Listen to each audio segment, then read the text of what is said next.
जी नाज़रीन, यकीनन तजस्सुस एक्साइटमेंट ऐं कुझु स्टेज ते थींदड़ परफॉर्मेंसिस तव्हां जेके हिन वक़्तु ताईं ॾिसी चुका आहियो।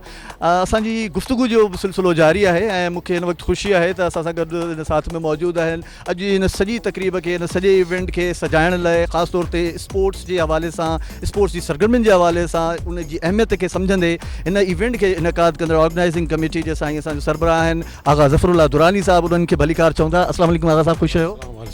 सभिनी खां पहिरीं त सर वाधायूं ऐं मूंखे आउं चाहींदुसि असांजे नाज़रीन खे बि हिन हवाले सां ॼाण ॾियो त हिते जेके नयूं फैसिलिटीज़ या स्पोर्ट्स रिवाइवल जे हवाले सां हैदराबाद क्लब में हिते छा कुझु थी रहियो आहे, इन बारे में असांखे आगाही ॾींदा।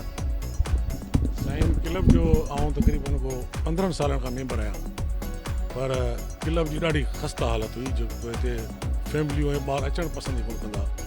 पोइ जॾहिं हिते हुतो साईं जॾहिं चार्ज वरिती त मूंखे चयईं त आगा साहिबु हिनखे हाणे तव्हां हिते वेठा आहियो, हिनखे ॾिसो अची। मुंहिंजो सिं पोइ कमु असीं बाक़ाइदे कंदासीं, कंहिंजी ॿुधंदासीं कोन। पोइ असां जेको हीउ कमु शुरू कयोसीं, साईं जो वॾो सहकार हुयो। पोइ हिकिड़ी शइ खे ॾिठोसीं कीअं की असांखे हिते ॿिनि शयुनि खे ॾिसणो पियो। हिकिड़ो त जेके नॉन मेंबरनि जो हिते अचणु घणो हूंदो हुयो, उन्हनि खे रोकियोसीं, अल्हम्दुलिल्लाह रोके छॾियोसीं। क्लब माना प्राइवेसी हुजे। पोइ हुनखे ॾिठोसीं, हाल जा हालात, रिसेप्शन जा हालात ॾिठासीं, अंदरि हालनि जा, टेबल टेनिस, बैडमिंटन, सभिनी जो खानो ख़राबु लॻो पियो हुयो। पोइ आस्ते आस्ते हाणे असां तव्हां ॾिठो हूंदो रिसेप्शन ठही वई हली आहे। रूमनि जो सफ़ाई कबाड़ी आहे, उन्हनि खे ठीकु करायोसीं, रिनोवेट करायोसीं। ॿिया हाल जेके रिनोवेट कराए, बैडमिंटन जो इन जो हल हले पियो।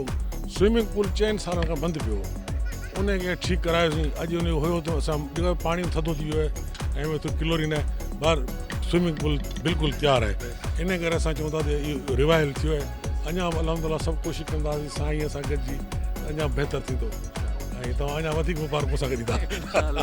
Thank U sir, thank U very much. ये कहका, ये टहक, ये ख़ुशी, ये सराही, ये मुसरत, उम्मीद है त ईअं क़ाइमो दाइम रहे ऐं ई बहितरीअ जो सफ़र ईअं ई रवां दवां रहे। त पोइ असां सां गॾु रहिजो।